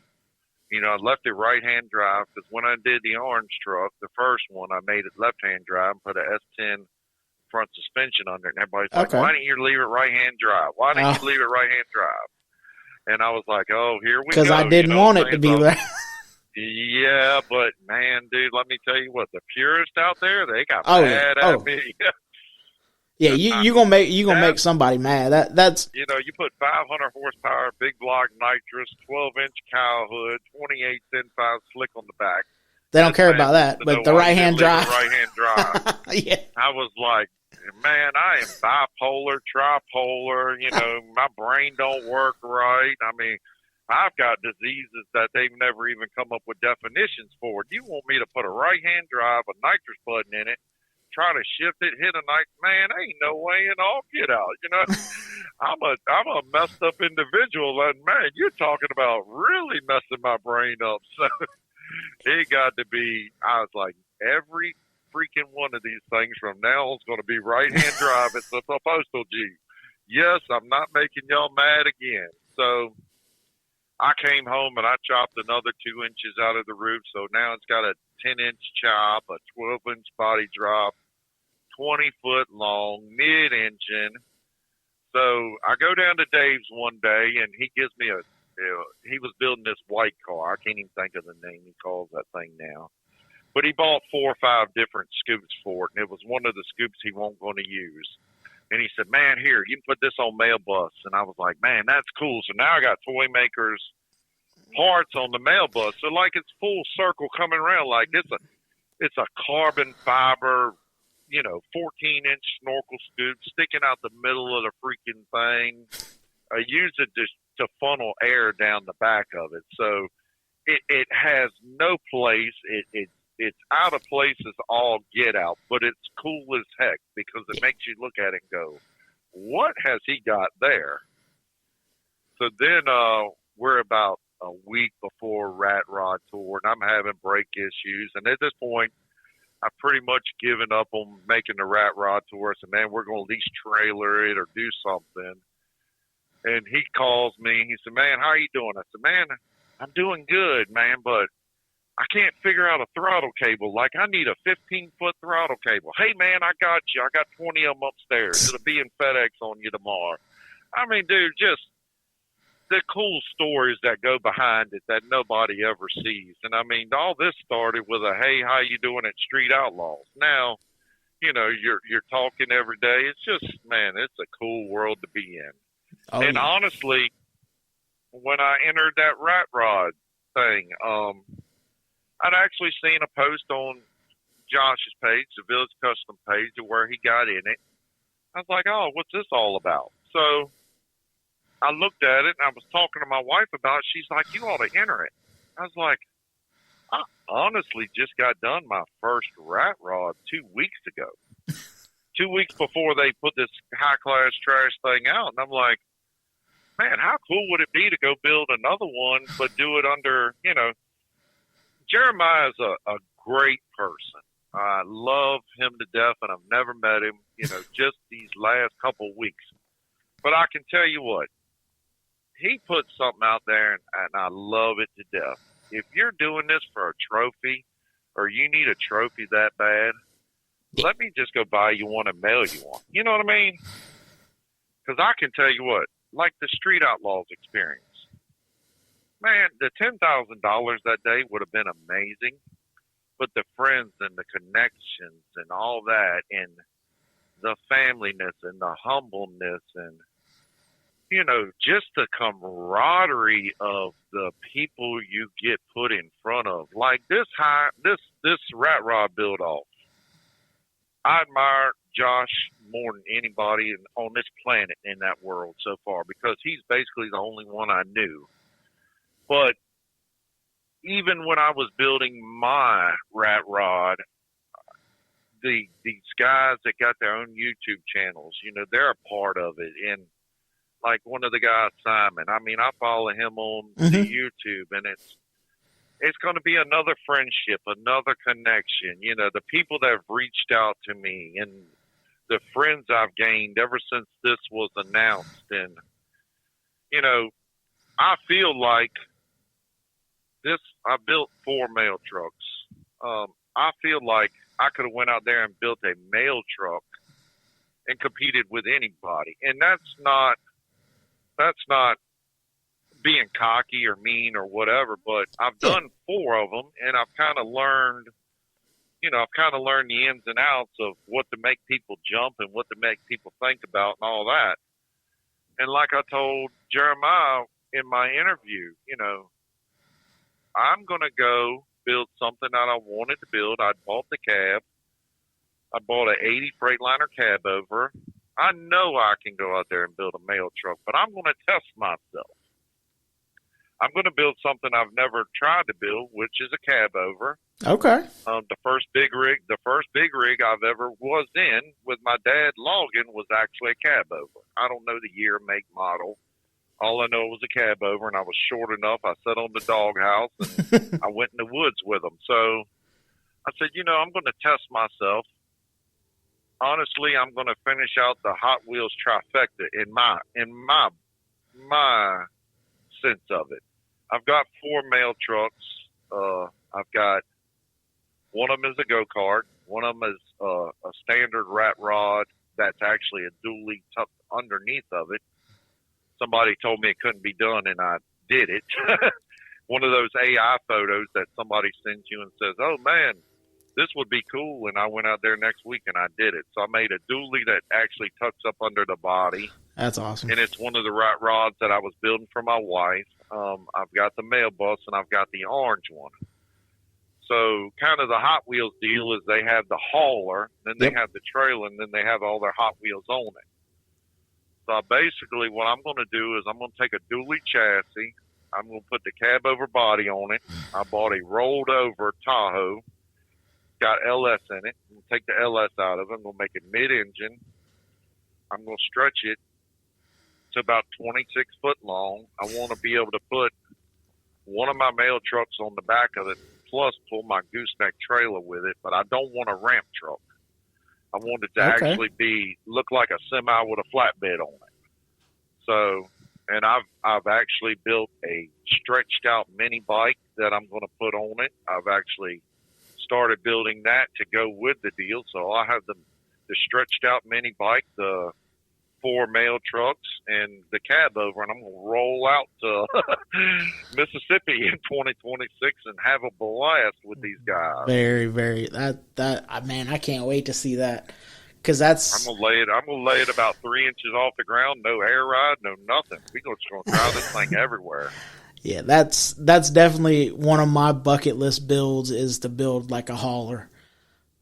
Oh yeah, because everything else in my yard is old. And then the tow pig is a 2014. So it's like, man, I wish I had something old to pull everything with. It'd be cool, but.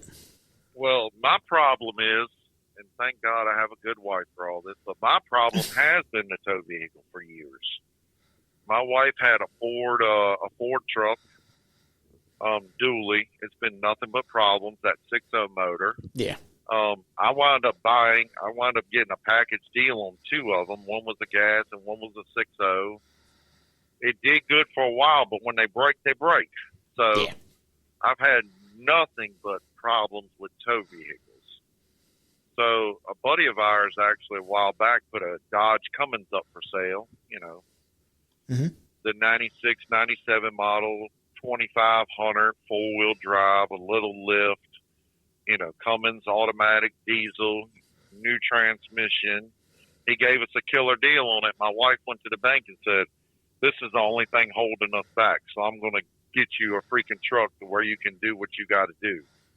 So that's been a lifesaver, but my whole thing always has been the tow pig. Yeah. I've got the trailers. I've got 48-foot gooseneck open. I've got 38-foot gooseneck enclosed. I've got 24-foot gooseneck with the horses. We have 5-horse trailers. But we're always truck poor that are broke down in the yard. And I said, you know what? He gave me a decent enough budget, a decent enough time frame, and I wound up getting a cab out of Pennsylvania, actually Delaware. It was a Pennsylvania-Delaware line. And the guy actually held the cab for me for a year and a half. I actually looked at this thing about 2 years ago. And it was an older gentleman. He bought it as he'd had one as a road, and he said, hey, I bought another one just in case I had an accident. I already had the part sitting here to fix my road tractor because that was my life. Right. He said, as soon as I bought the extra cab, I never had any problems. So he just had the cab sitting in his garage. It's sat in the garage for freaking 30 years. And he put it on the internet for $700. And I said, man, I want it. So he took it off the internet. Well, I called him and, oh, man, I'm sick. And next thing you know, wintertime hits. And the next thing you know, oh, I'm out of town. I'm on vacation because he was retired. He's an old man. I was like, okay. So it actually almost took us a year and a half to hook up.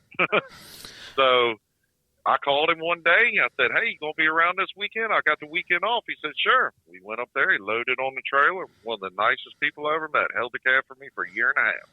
I said, dude, this was meant to be. Oh, How many people? Man, I can't get a guy to hold nothing on Facebook Marketplace till for 10 Friday. minutes. Yeah. This guy's holding something in the corner of his garage for a year and a half. And he said, you know what?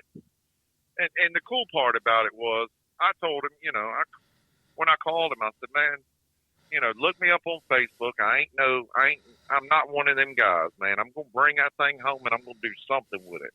I can't tell you what I'm going to do with it. I said, but I'm going to do something with it. So he said, dude, I like you. You know what I mean? I'll hold it for you. So when I went to pick it up, he's like, man, you're a cool dude. And I said, well, what do you mean? He said, man, I looked you up in the Hot Wheels thing and this, that, and the other. My daughter was like, man, what a guy. So his daughter actually had somebody that wanted to buy it, pay double the money for it, but wanted to make a tree house out of it. He was like, nope, I promised to this guy. I see what this guy does, and I like the attitude. So there's still good people out here actually on Facebook Marketplace. Just got to find them. Yeah, and that was so. I always had a half-ton truck because I never really towed anything that had any weight. Well, when we sold our house, we ended up with that 32-foot toy hauler, and my half-ton pulled it, but it wasn't happy to do it, and we didn't know where we were going to end up. And I've always, all the way back, high school days, I always wanted a Cummins, and the price of everything is just so ridiculous. I actually found a Cummins up in Alabama, and I went up and me and my wife made 2 trips up to go get it because the first time they didn't tell us that the bank that deals with out-of-state stuff is only open till like noon. So couldn't make a deal, had to come back, yada, yada, yada. The only thing it's lifted and all that. it's got a gooseneck hitch, but I'd have to custom build a gooseneck for it. But it's like, we go somewhere and it's like, oh, I got an old car. Well, we used to have an open trailer. It'd be like, I have an old crusty car on the back of it. And then I got, which is 2014 with 260,000 miles on it. I mean, it's not a new truck, but it's still not, it doesn't kind of fit. And it's funny that you said Cummins, because last year our podcast pick for our show was a 53 Dodge with a Cummins swap. And she went across the show field with a shoestring as the throttle cable. That's cool as all get out. So, funny you mentioned that.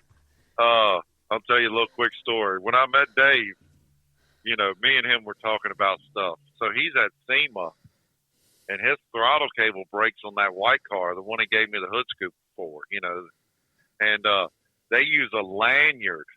They use a lanyard off of Jason. Jason takes one of those lanyards off of his, you know, for his credentials, and makes the throttle cable work off the lanyard. And it's just like, hey, dude, we've all been there. We call it the SEMA crutch, you know. Oh, yeah. It's 3 days in one, so believe me, I get it. And another thing about my Dodge, it's funny that we mentioned this again, because the guy I got all the rolled over Tahoe and the chassis and all for, that's the guy we got the Dodge from. And when my wife went to the bank to get the money for it, you know, they'll only loan you a certain amount of money on an older vehicle. Yeah. So they wouldn't give her all the money at the time. And, I mean, you talk about great people, dude. My buddy Dino, like I say, he's got his own little junkyard. He's a mile from my house. And he's like, you know, I think it was wound up being $3,000 in the red when it was all said and done. And he's like, dude, take the truck. I got you. It's not like you're moving. Like, it would take you too long to move all the junk you got, so I would know you're moving, you know, and we'll work it out in the long run. I mean, dude, man, just blessed to have good people still in this world that'll back your dreams and help you out. And that's been my saving grace, to be humble and to have amazing friends. I put on the internet a while back, and I'm sure you're probably getting the same way in life. You know, back in the day, I had 1 million friends. I knew 1 million people. But my circle is so small now, it looks like a dot. But I can tell you what, there is the most amazing people inside that dot that I could ever ask for. Oh, yeah. And, you know, and it's not like meeting you today, just like meeting you today. This is another connection. Who knows what happens? You know what I'm saying? Just blessed and humbled to meet and get all these experiences. And it's funny, you know, because I have more friends. I have more friends that I've never met that I would consider friends than I do local to me. Oh, I get it, sir. Because I could call up, you know, I talk on the internet, and I've had more people reach out than people that live 5 minutes down the road. Oh, believe me. And it's like, this is why we do this. This is, you know, this is the car culture that we love. But I have 2 more questions, and then we'll get out of here. But so what is it? Thanks, brother. I'm enjoying. Oh, you're good, man. It's just fun. It's fun to talk cars. Yes, sir. So, what is a show or event that you've never been to that you'd like to go to? Man, I tell you what, SEMA and PRI, they're my 2 bucket lists. We got invited to PRI a couple years ago, but the problem with all of that stuff is the money, the money. Oh, yeah. I like PRI. I got invited to, the lady called me and she wanted to do I guess just set the Jeep in one of the hallways. She did a feature on me for PRI magazine.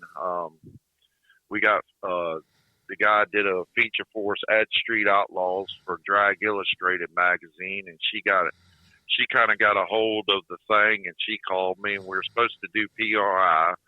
The problem with all that is you got to do that on your own dime.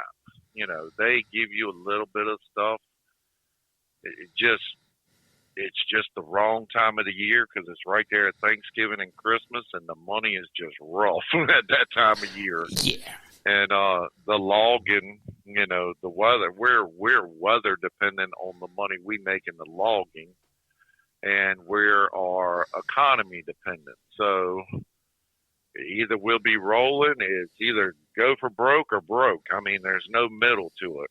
Yeah. And SEMA, we were supposed to actually do SEMA last year. Hot Wheels used to bring all their tour cars to SEMA, and Jay Leno and the group would pick the winner at SEMA. The problem was last year was the first year they decided not to do it, and they did it at the last minute. So we were ready to pull out the driveway at a minute's notice and just didn't do it. And like this year, Rat Stock was on the bucket list for this year, and something ever since I got to looking at these rat rods and getting into this culture, it was like the mecca. That's their Daytona 500 of the NASCAR was the Rat Stock. Yeah. Mm-hmm. And that was on the bucket list this year, and I'd saved up the money, and we were going, and me and Dave wound up meeting them right outside of Greensboro, because I met Dave at his shop that morning instead of going to Village Customs, because I literally didn't load the Jeep on the trailer till 3 o'clock in the morning. I come in the house and took a shower and drove straight to Reidsville, North Carolina, to Dave's shop. I missed the Rustamania and everything this year, trying to get the Jeep good enough. And the game plan was at the end to at least get it to Rat Stock, get it off the trailer, and just show it. I knew I couldn't drive it, the whatever 100,000 miles it was, over 1,000 miles. I knew I couldn't do that. So we were going to trailer it all the way there, and then at least have it at Rat Stock. Right. I'd watched the video 1,000 times. I'd seen everything that Jerry and his wife were going to do, and I was like, man, this is cool. I can't wait. So I got an hour and a half of sleep. I drive to Dave's. Me and Dave and Jason are sitting at the shop. Josh is basically telling him, hey, the tour is on the way. We'll meet you here. We'll be there in 30 minutes. So we wound up leaving the shop, and we go to Greensboro, and we get on that leg of the tour. Everybody I met at that checkpoint, at that fuel stop, was amazing people. The mail bus got rave reviews. We wound up doing probably 150 more miles, 2 more fuel stops. We stopped to eat lunch, and man, I got sick as a dog. I don't know if it was just lack of sleep or tired or whatever it was, but I was sick as a dog, and I had to turn around and go home because I couldn't even drive no more. It was heartbreaking, to say the least, but it was just me by myself, and I won't ride another 1,100 miles sick. You get what I'm saying? Yeah, and it happened for a reason. You weren't supposed to make it this year. You were supposed to drive the tour, so you'll make it. Exactly. So but, that's gonna happen. Yeah. Well, if you find yourself with nothing to do January 3rd of 2026, and you want to come down to warmer weather. I can't guarantee it's going to be real warm, but I can guarantee it's going to be warmer than it is in Virginia Beach. Big Daddy Don Garlett's The Hangout. It's our annual show. If you've never been to that museum, it is an awesome time. Dude, that sounds like a winner, because we were actually going down to the Turkey Rod Run this year. I told my wife I'd never been to that show. That's another one that you talk about. Never been. I wanted to go this year. I've just already been informed my work schedule is a joke. So, and that after Christmas sounds amazing. Yeah, man. So January 3rd, and we'll stay in contact and stuff like that. But before we get out of here, send me the information, because I definitely would like to attend that. I mean, will do, man. One thing before we get out of here, and then I'll let you get back to work. What is one piece of advice that you'd give somebody that's trying to get into the car culture? Do not give up. Let me tell you what, brother. This world is built on grit. Until you give up, you can't lose. And I will tell you that more than anything. Me and Dave talk about this. Me and a couple buddies of mine talk about this. And it's like me and you said a little while ago. What if? What if? I made a post the other day. And it's kind of funny that we talk about this now because it kind of brings a tear to my eye talking about it. But there ain't three people in this world you got to make happy. Yep. 13-year-old you, current you, and 80-year-old you. Yep. The 13-year-old you had all these big dreams. You want to marry the princess. You want to do all this. You're going to drive a vet. You're going to make $1 million. Life is going to be so easy. The current you has figured out all that is BS. You know. Oh, yeah. The current you has figured out you work 24/7. You pray God that the electric don't get cut off and all that. And 80-year-old you has to look back and say, man, no regrets. And I didn't want 80-year-old me looking back and saying, man, what if you'd have done this or what if you'd have done that? I took a brand new race car that I never made a pass on, tore it completely apart. My wife thought I was literally insane. And I basically call it, I bet on myself. I knew that if I built something different, you can't. Chuck Parker, Chuck 55. Mm-hmm. I met him at Street Outlaws. He's an amazing person, too. He was one of the people that we just sat down in a chair and had a conversation kind of like me and you. And he said, you look around here. Everybody's got a Camaro. Everybody's got a Mustang. Everybody's got this. He said, me and you, we're the old group. I got the only 55 out here. Yeah. He said, you got to be different. And when you're in high school and all that, you're picked on for being different. I was a quiet, shy guy. You never know it now because I got out of that real quick. I found out you didn't meet friends or girls or anything being a quiet, shy guy. But I always knew I was different, you know, in that aspect of I just want the normal guy.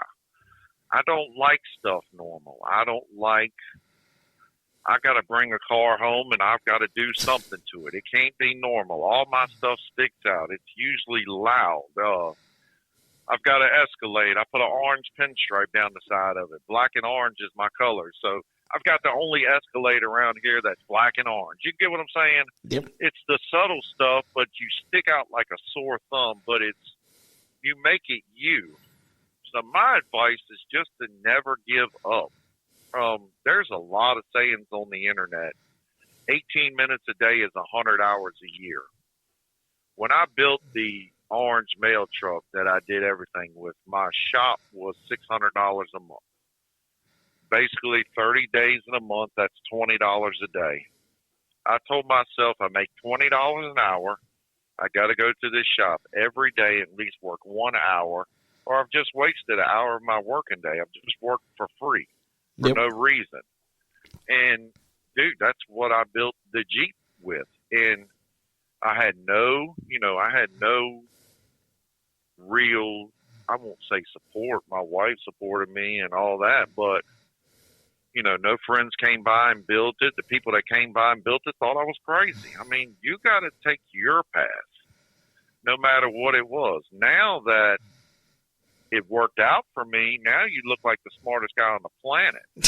But if it doesn't work out, then you look like an idiot.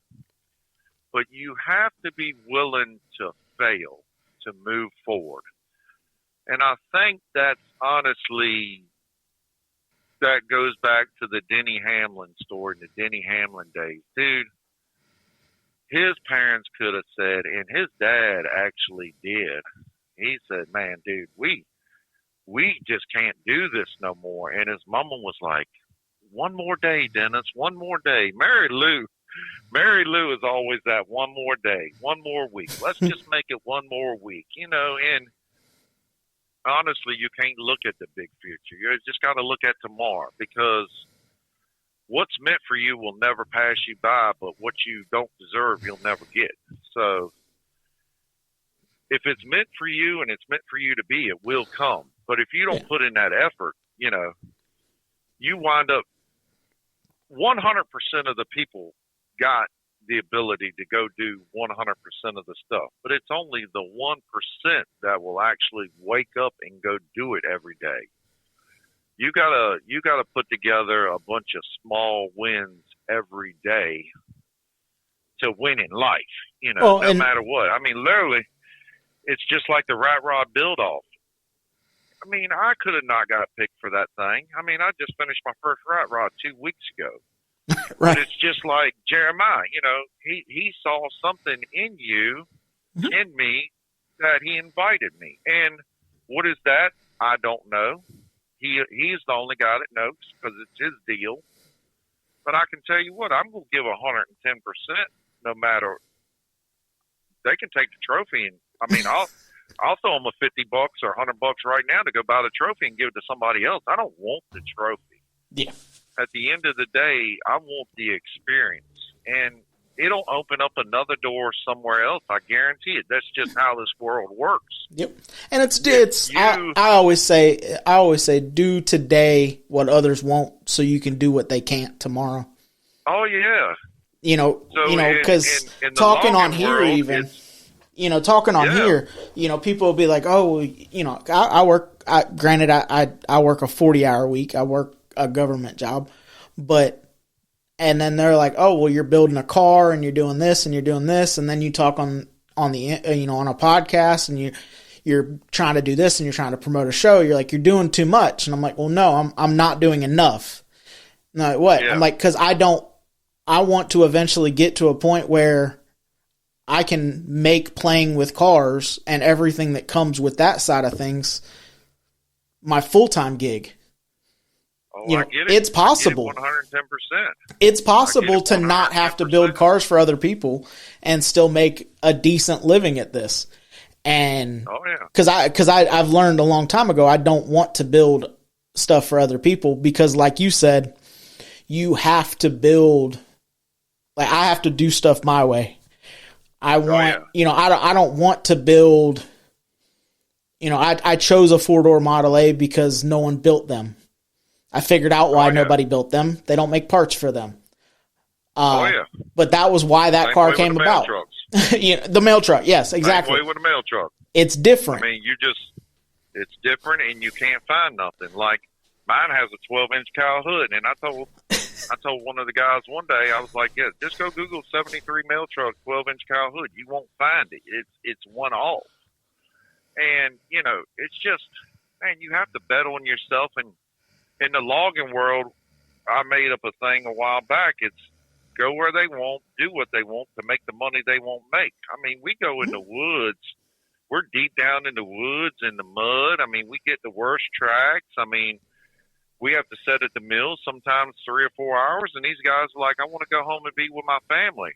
Well, I want to go home and be with my family too, but I want to go home and eat a steak with my family instead of pork and beans. You know what I mean?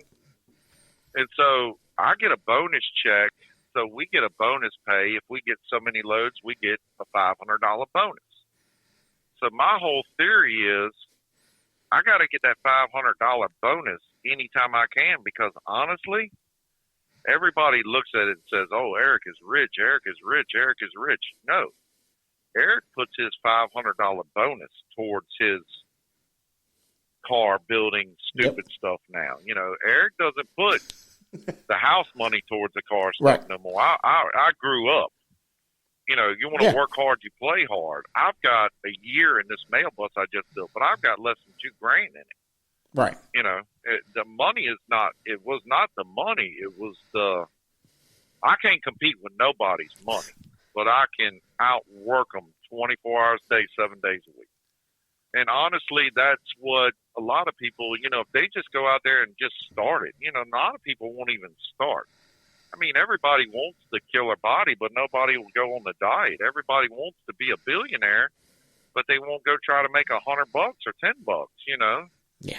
dude, I started cutting grass. I mean, this car hobby, I wanted a car. I cut grass. I cut grass as a kid.